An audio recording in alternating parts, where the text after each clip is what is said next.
Hello दोस्तों, नमस्कार। मैं भी एक आप सभी का बहुत बहुत स्वागत करता हूं एक और नए क्लास में। तो आप सब कैसे हैं? उम्मीद करता हूं आप सब अच्छे होंगे, स्वस्थ होंगे और आप सभी की रेलवे ग्रुप डी एग्ज़ाम 2025 की तैयारी काफ़ी अच्छी तरीके से चल रही होगी।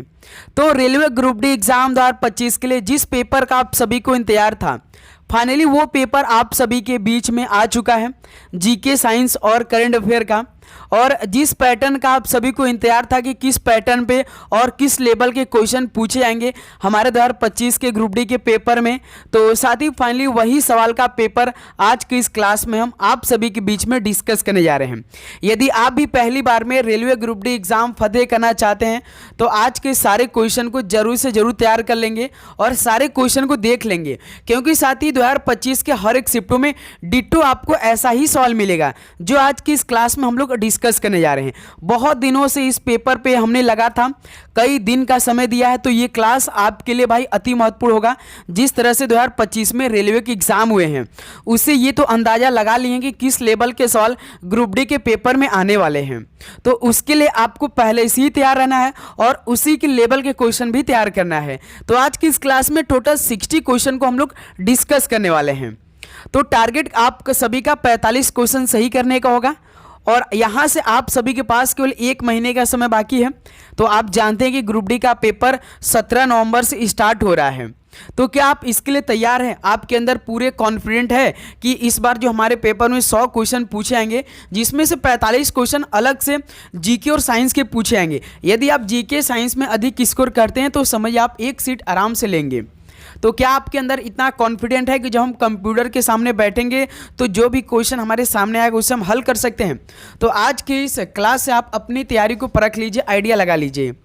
तो यहाँ पर देखिए, इससे बाहर एक भी सवाल नहीं आने वाला है, तो सारे क्वेश्चन को आप जरूर से जरूर तैयार करिएगा।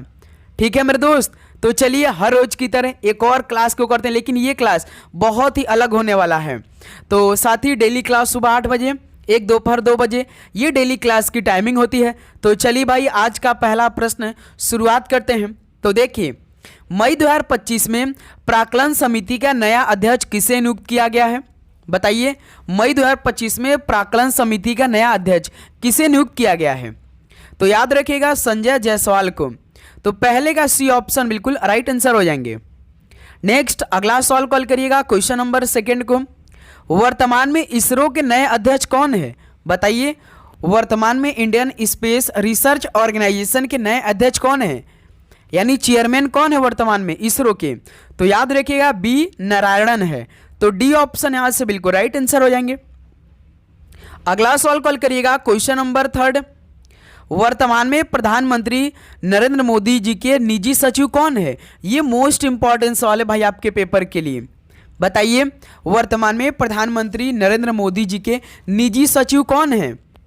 तो साथ ही याद रखिएगा, निधि तिवारी हैं। ऑप्शन यहां से बिल्कुल राइट आंसर हो जाएंगे।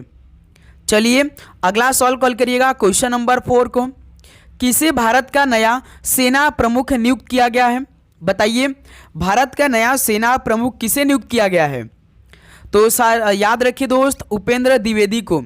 सी ऑप्शन बिल्कुल राइट आंसर हो जाएंगे। चलिए दोस्त अगला सवाल कॉल करिए, तो क्वेश्चन नंबर 5 को। भारत के नए लेखा महानियंत्रक यानी सीजीए कौन बने हैं? ये भी मोस्ट इंपॉर्टेंट सवाल है भाई करंट अफेयर का। बताइए, भारत के नए लेखा महानियंत्रक कौन बने हैं? तो याद रखिएगा, एसएस दुबे बने हैं। बी ऑप्शन यहाँ सबका बिल्कुल राइट आंसर हो जाएंगे। चलिए दोस्त अगला सवाल कॉल करिए, तो क्वेश्चन नंबर 6 को। कलिंगा सुपर कप 2025 का खिताब किसने जीता? ये भी भाई मोस्ट इंपॉर्टेंट सवाल है, जिस पे स्टार बना देंगे वो सवाल आपके पेपर में आ जाएगा। बताइए, कलिंगा सुपर कप 2025 का खिताब किसने जीता है? तो साथ ही याद रखिएगा, गोवा एफसी ने जीता है। ऑप्शन यहाँ से क्या हो जाएगा? बिल्कुल राइट आंसर हो जाएगा। और आपसे पूछेगा कि कलिंगा सुपर कप 2025 का आयोजन कौन सा राज्य हुआ था? तो आयोजन याद रखिए दोस्त, उड़ीसा में हुआ था। उड़ीसा के भुवनेश्वर में हुआ था, ये भी बात याद रखिएगा आप लोग। ठीक है दोस्त, उड़ीसा के भुवनेश्वर में हुआ था कलिंगा सुपर कप 2025, जिसमें गोवा एफसी ने खिताब जीत लिया था। चलिए क्वेश्चन नंबर 7 कॉल करिए। मियामी ओपन चैंपियन 2025 में महिला एकल खिताब किसने जीता है? बताइए साथी, मियामी ओपन चैंपियन 2025 में महिला एकल खिताब किसने जीता है? तो साथी याद रखिएगा, आर्यना सबालेंका ने जीता है। ऑप्शन यहाँ से क्या हो जाएगा? बिल्कुल राइट आंसर हो जाएंगे। आप देखते होंगे करंट अफेयर के सवाल कहाँ से आ जा रहे हैं। तो साथी जो हम आप सभी को सुबह 8 बजे क्लास दे देंगे उसी में से सारे करंट अफेयर के सवाल पूछे आने वाले हैं। तो उसके लिए आपको डेली क्लास करनी है मेरे दोस्त। देखिए, the new icon Savarkar and the facts नामक पुस्तक के लेखक कौन है? बताइए, the new icon Savarkar and the facts नामक पुस्तक के लेखक कौन है? तो याद रखिएगा अरुण शौरी हैं। बी ऑप्शन यहां से बिल्कुल राइट आंसर हो जाएंगे। अगला सवाल कॉल करिएगा क्वेश्चन नंबर 9 को। बियॉन्ड द कोर्ट रूम नामक पुस्तक के लेखक कौन है? बताइए दोस्त, बियॉन्ड द कोर्ट रूम नामक पुस्तक के लेखक कौन है? तो सर जी फली एस नरीमन है। बी ऑप्शन फली एस नरीमन आपका बिल्कुल राइट आंसर हो जाएंगे। ओके, चलिए अगला सवाल कॉल करिए दोस्त। क्वेश्चन नंबर 10 का राइट आंसर क्या होगा? किस राज्य सरकार ने राष्ट्रीय पशुधन मिशन के तहत गौ समृद्धि मवेशी बीमा योजना शुरू की है? बताइए दोस्त, किस राज्य सरकार ने राष्ट्रीय पशुधन मिशन के तहत गौ समृद्धि मवेशी बीमा योजना शुरू की? तो याद रखिएगा केरल राज्य ने। सी ऑप्शन बिल्कुल राइट आंसर हो जाएंगे। नेक्स्ट अगला सवाल कॉल करिए क्वेश्चन नंबर 11 को। किस राज्य या केंद्र शासित प्रदेश सरकार ने महिला समृद्धि योजना की शुरुआत की? बताइए दोस्त, किस राज्य या केंद्र शासित प्रदेश सरकार ने महिला समृद्धि योजना की शुरुआत की? तो दोस्त याद रखिएगा नई दिल्ली ने स्टार्ट की है। सी ऑप्शन बिल्कुल राइट आंसर हो जाएंगे।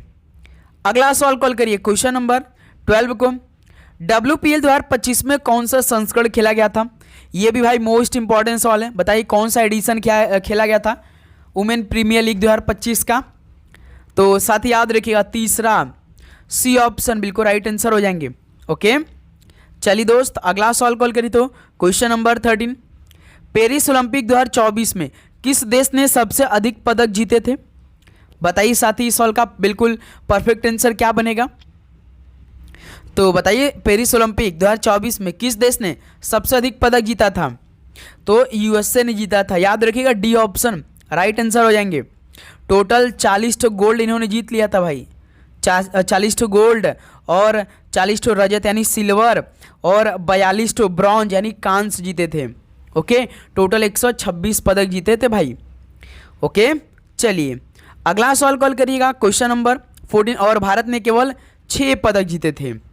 तो भारत का प्रमुख लौह अयस्क निर्यातक बंदरगाह ये किस राज्य में स्थित है? अब साथ ही आप देख रहे होंगे इस टाइम जो भी एग्जाम हो रहे हैं सबसे अधिक बंदरगाह के सवाल पूछ रहे हैं। स्टैटिक में ना बंदरगाह के सवाल ऐड कर दे रहे हैं। तो बंदरगाह के जितने भी सवाल बन रहे हैं ना हम आपको कराते चलेंगे। बताइए, India's major iron ore exporting port is located in which state? तो याद रखिए गोवा में स्थित है। डी ऑप्शन बिल्कुल राइट आंसर हो जाएंगे। अगला सवाल कॉल करिएगा क्वेश्चन नंबर 15 को। भवई किस भारतीय राज्य की पारंपरिक नाट्य शैली है? भवई किस भारतीय राज्य की पारंपरिक नाट्य शैली है? तो ये गुजरात की है। ऑप्शन यहाँ से बिल्कुल राइट आंसर हो जाएंगे। अगला सवाल कॉल करिएगा क्वेश्चन नंबर 16 को। मनुष्य निम्नलिखित में से किस वर्गीकरण के अंतर्गत नहीं आता है? बताइए, मनुष्य किस वर्गीकरण के अंतर्गत नहीं आता है?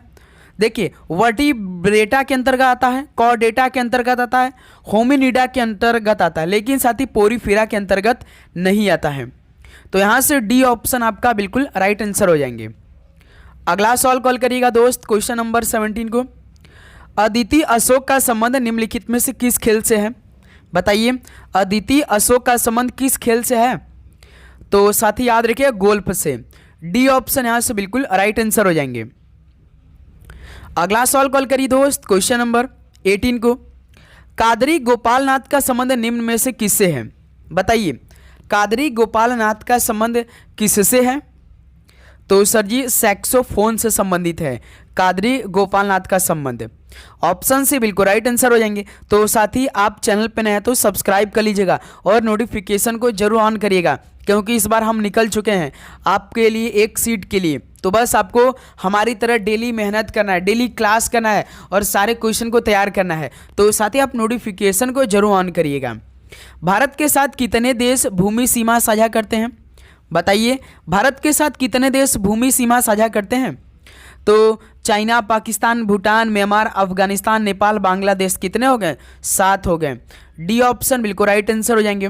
देखिए चाइना, पाकिस्तान, भूटान, एक म्यांमार करता है और एक अफगानिस्तान करता है, नेपाल भी करता है और एक आपका बांग्लादेश करता है। यही 7 देश हैं जो कि भूमि सीमा साझा करते हैं भारत के साथ। चलिए दोस्त अगला सवाल कॉल करिएगा क्वेश्चन नंबर 20 को। The diary of a young girl किसकी आत्मकथा है? बताइए, the diary of a young girl यह किसकी आत्मकथा है? तो याद रखिएगा एनी फ्रैंक की है। ऑप्शन सी बिल्कुल राइट आंसर हो जाएंगे। चलिए अगला सवाल कॉल करिएगा क्वेश्चन नंबर 21। कांग्रेस का विभाजन किस वर्ष में हुआ था? कांग्रेस का विभाजन किस वर्ष में हुआ था? तो मेरे दोस्त याद रखिएगा 1907 में हुआ था। सी ऑप्शन बिल्कुल राइट आंसर हो जाएंगे। अगला सवाल कॉल करिएगा क्वेश्चन नंबर 22। स्पाइरोगाइरा पादप जगत के किस समूह से संबंधित है? बताइए, स्पाइरोगाइरा पादप जगत के किस समूह से संबंधित है? तो दोस्त मेरे यह थैलोफाइटा से है। सी ऑप्शन बिल्कुल राइट आंसर हो जाएंगे। अगला सवाल कॉल करिएगा दोस्त क्वेश्चन नंबर 23। मुगल बादशाह औरंगजेब की मृत्यु किस वर्ष हुई थी? बताइए, जो मुगल बादशाह औरंगजेब था इसकी मृत्यु किस वर्ष हुई थी? तो साथ ही याद रखिएगा 1707 में। ऑप्शन यहाँ से बिल्कुल राइट आंसर हो जाएंगे। चलिए अगला सवाल कॉल करिएगा क्वेश्चन नंबर 24। रवि कीर्ति किस चालुक्य शासक के दरबारी कवि थे? बताइए, रवि कीर्ति किस चालुक्य शासक के दरबारी कवि थे? तो दोस्त मेरे यह पुलकेशिन द्वितीय के थे। ऑप्शन सी बिल्कुल राइट आंसर हो जाएंगे। अगला सवाल कॉल करिएगा दोस्त क्वेश्चन नंबर 25 का राइट आंसर क्या होगा? 2011 की जनगणना के अनुसार निम्नलिखित में से भारत की सबसे अधिक बोली जाने वाली भाषा कौन सी है? बताइए, जनगणना 2011 के अनुसार भारत की सबसे अधिक बोली जाने वाली भाषा कौन सी है? तो सर जी हिंदी है। बी ऑप्शन यहाँ से बिल्कुल राइट आंसर हो जाएंगे। अगला सवाल कॉल करिए दोस्त क्वेश्चन नंबर 26 को। हॉकी के खेल में मैदान पर कितने खिलाड़ी टीम में सम्मिलित होते हैं? बताइए, हॉकी के खेल में मैदान पर कितने खिलाड़ी टीम में सम्मिलित होते हैं? तो साथ ही याद रखिए 11 प्लेयर होते हैं। ऑप्शन से बिल्कुल राइट आंसर हो जाएंगे। एक सवाल हम आप सभी से पूछना चाहेंगे, तो बताइए साथी कबड्डी में कितने प्लेयर शामिल होते हैं? कमेंट करके बताइए इस सवाल का राइट आंसर। हॉकी के जैसे कि कबड्डी के खेल में मैदान पर कितने खिलाड़ी टीम में सम्मिलित होते हैं? कमेंट करके बताइए आप लोग। अगला सवाल कॉल करेगा क्वेश्चन नंबर 27 को। याओ सांग उत्सव भारत के किस राज्य में मनाया जाता है? बताइए, याओ सांग उत्सव भारत के किस राज्य में मनाए जाते हैं? तो सर ये तो मणिपुर में मनाए जाते हैं याओ सांग उत्सव। बी ऑप्शन राइट आंसर हो जाएंगे। अगला सवाल कॉल करिए दोस्त क्वेश्चन नंबर 28। क्या होगा राइट आंसर? भारतीय संविधान की किस अनुसूची में संघ सूची से संबंधित प्रावधान है? बताइए, भारतीय संविधान की किस अनुसूची में संघ सूची से संबंधित प्रावधान है? तो सर जी 7वीं अनुसूची में। डी ऑप्शन बिल्कुल राइट आंसर हो जाएंगे। चलिए दोस्त अगला सवाल कॉल करिए क्वेश्चन नंबर 29। यूनिसेफ की स्थापना किस वर्ष में हुई थी? बताइए, यूनिसेफ की स्थापना किस वर्ष हुई थी? तो याद रखिए दोस्त 1946 में। ऑप्शन यहां से बिल्कुल राइट आंसर हो जाएंगे। नेक्स्ट अगला सवाल कॉल करिए तो क्वेश्चन नंबर 30। चंबल नदी के तट पर कौन सा शहर स्थित है? बताइए, चंबल नदी के तट पर कौन सा शहर स्थित है? तो अहमदाबाद ये साबरमती के तट पर स्थित है। अयोध्या सरयू नदी के तट पर स्थित है। और बद्रीनाथ अलकनंदा पे तो कोटा बनेगा साथी, चंबल नदी के तट पर स्थित है। डी ऑप्शन बिल्कुल राइट आंसर हो जाएंगे। अगला सवाल कॉल करिएगा क्वेश्चन नंबर 31। प्रतिवर्ष सुल्तान अजलान शाह कप कहाँ आयोजित किया जाता है? बताइए मेरे दोस्त, प्रतिवर्ष सुल्तान अजलान शाह कप कहाँ आयोजित किया जाता है? तो दोस्त मेरे यहाँ मलेशिया में किया जाता है। प्रतिवर्ष जो सुल्तान अजलान शाह कप है ये किस खेल से संबंधित है? तो साथ ही याद रखिए हॉकी खेल से संबंधित है। ठीक है, चलिए अगला सवाल कॉल करिएगा क्वेश्चन नंबर 32। हीराकुंड बांध किस राज्य में स्थित है? In which state is the Hirakud dam located? बताइए मेरे दोस्त, हीराकुंड बांध किस राज्य में स्थित है? तो ये उड़ीसा राज्य में स्थित है। ऑप्शन से बिल्कुल राइट आंसर हो जाएंगे। अगला सवाल कॉल करिएगा क्वेश्चन नंबर 33। मैग्नीफेरा इंडिका किसका वैज्ञानिक नाम है? मैग्नीफेरा इंडिका किसका वैज्ञानिक नाम है? तो याद रखिए आम का। बी ऑप्शन बिल्कुल राइट आंसर हो जाएंगे। अगला सवाल कॉल करिए दोस्त क्वेश्चन नंबर 34 को केकड़े किस प्रजाति के अंतर्गत आते हैं? बताइए साथी, केकड़े किस प्रजाति के अंतर्गत आते हैं? तो याद रखिएगा आर्थ्रोपोडा प्रजाति के अंतर्गत आते हैं केकड़े। सी ऑप्शन यहां से बिल्कुल राइट आंसर हो जाएंगे। अगला सवाल कॉल करिए दोस्त, क्वेश्चन नंबर 35। मैथिली भाषा मुख्य रूप से किस राज्य में बोली जाती है? बताइए दोस्त, मैथिली भाषा मुख्य रूप से किस राज्य में बोली जाती है? तो याद रखिएगा बिहार राज्य में। ऑप्शन यहां से बिल्कुल राइट आंसर हो जाएंगे। चलिए अगला सवाल कॉल करिए, क्वेश्चन नंबर 36। राज्यसभा का सदस्य होने के लिए किसी भी व्यक्ति की उम्र कम से कम कितने वर्ष होनी चाहिए? बताइए, राज्यसभा का सदस्य होने के लिए किसी भी व्यक्ति की उम्र कम से कम कितने वर्ष होनी चाहिए? मिनिमम एज कितनी होनी चाहिए? तो दोस्त मेरे 30 वर्ष। बी ऑप्शन बिल्कुल राइट आंसर हो जाएंगे। ओके, चलिए अगला सवाल कॉल करिए, क्वेश्चन नंबर 37। अंतर्राष्ट्रीय ओलंपिक दिवस कब मनाया जाता है? When is international Olympic day celebrated? तो 23 जून को। डी ऑप्शन बिल्कुल राइट आंसर हो जाएंगे। चलिए दोस्त अगला सवाल कॉल करिए, question number 38। 12 years a slave नामक प्रसिद्ध किताब के लेखक कौन है? बताइए, 12 ईयर्स अ स्लेव नामक प्रसिद्ध किताब के लेखक कौन है? तो सोलोमन नार्थप पायरेट्स है। सी ऑप्शन बिल्कुल राइट आंसर हो जाएंगे। ओके, चलिए अगला सवाल कॉल करिए दोस्त, क्वेश्चन नंबर 39। अटल भूजल योजना किससे संबंधित है? बताइए, अटल भूजल योजना यह किससे संबंधित है? तो ये भूजल से संबंधित है। ऑप्शन यहां से बिल्कुल राइट आंसर हो जाएंगे। अगला सवाल कॉल करिए दोस्त, क्वेश्चन नंबर 40 को मंगल ग्रह सूर्य से किस स्थान पर होता है? बताइए साथी, इस सवाल का राइट आंसर क्या बनेगा? बिल्कुल परफेक्ट आंसर। तो साथी, सूर्य से दूरी की वृद्धि से ग्रहों का क्रम क्या होता है? पहले पे कौन सा होता है? बुध होता है। आपने पढ़ा है, पहले बुध होता है, दूसरे पर शुक्र होता है, तीसरे पर पृथ्वी होता है और चौथे पर साथी मंगल होता है। तो पूछा क्या है, मंगल ग्रह सूर्य से किस स्थान पर होता है? तो आप देख सकते हैं साथी चौथे स्थान पर हो रहा है। मंगल ग्रह सूर्य से किस स्थान पे? चौथे स्थान पे है। तो यहाँ से मेरे दोस्त बी ऑप्शन आपका क्या हो जाएगा? बिल्कुल परफेक्ट आंसर हो जाएंगे। ओके, याद रखिए दोस्त, पहले पर बुध, दूसरे के पर शुक्र, तीसरे के पर पृथ्वी, चौथे मंगल। तो मंगल ग्रह सूर्य से चौथे स्थान पर होता है। बी ऑप्शन राइट आंसर हो जाएंगे। चलिए अगला सवाल कॉल करिए, क्वेश्चन नंबर 41। पिंडर नदी इनमें से किस स्थान पर अलकनंदा से मिलती है? बताइए, पिंडर नदी किस स्थान पर अलकनंदा से मिलती है? तो दोस्त मेरे यह कर्णप्रयाग से। सी ऑप्शन बिल्कुल राइट आंसर हो जाएंगे। अगला सवाल कॉल करिए दोस्त, क्वेश्चन नंबर 42। किस त्यौहार को शीत ऋतु का त्यौहार भी कहा जाता है? बताइए, किस त्यौहार को शीत ऋतु का त्यौहार भी कहा जाता है? तो साथी याद रखिएगा, जैसे चाकन गान नगाई किस राज्य में मनाया जाता है? तो सिक्किम का ये है, ठीक है। और बुमचू ये भी सिक्किम का है। चूफाट ये कहाँ का है? किस त्यौहार को? शीत ऋतु। बिल्कुल यही आपका सी ऑप्शन इस सवाल का बिल्कुल परफेक्ट आंसर हो जाएंगे। मेरे दोस्त ये बात याद रखिएगा, 1 सेकेंड दोस्त, चूफाट जैसे आपका साथी शीत ऋतु का त्यौहार भी कहा है, तो चाकन नाग नगाई को बोलते हैं। 1 सेकेंड साथी, किस त्यौहार को? शीत ऋतु का। तो चाकन गान नगाई को बोलते हैं। तो इस सवाल का ऑप्शन यहाँ से बिल्कुल राइट आंसर हो जाएंगे। बुमचू सिक्किम में मनाया जाता है, चूफाट सिक्किम में मनाया जाता है और यहाँ पे निशा गंधी तो केरल में मनाया जाता है। याद रखिएगा, बुमचू चूफाट ये दोनों सिक्किम में मनाए जाते हैं, ठीक है। चलिए अगला सवाल कॉल करिए दोस्त, क्वेश्चन नंबर 43। करम उत्सव किस राज्य में मनाया जाता है? बताइए, करम उत्सव किस राज्य में मनाया जाता है? तो मेरे दोस्त ये मध्य प्रदेश में। ऑप्शन यहाँ से बिल्कुल राइट आंसर हो जाएंगे। चलिए अगला सवाल कॉल करिए, क्वेश्चन नंबर 44। होजागिरी नृत्य उत्सव किस राज्य में मनाया जाता है? बताइए, होजागिरी नृत्य उत्सव किस राज्य में मनाया जाता है? तो सर ये तो त्रिपुरा मनाया जाता है। बी ऑप्शन यहाँ से राइट आंसर हो जाएंगे। चलिए दोस्त अगला सवाल कॉल करिए, क्वेश्चन नंबर 45। सैला नृत्य शैली किस राज्य से संबंधित है?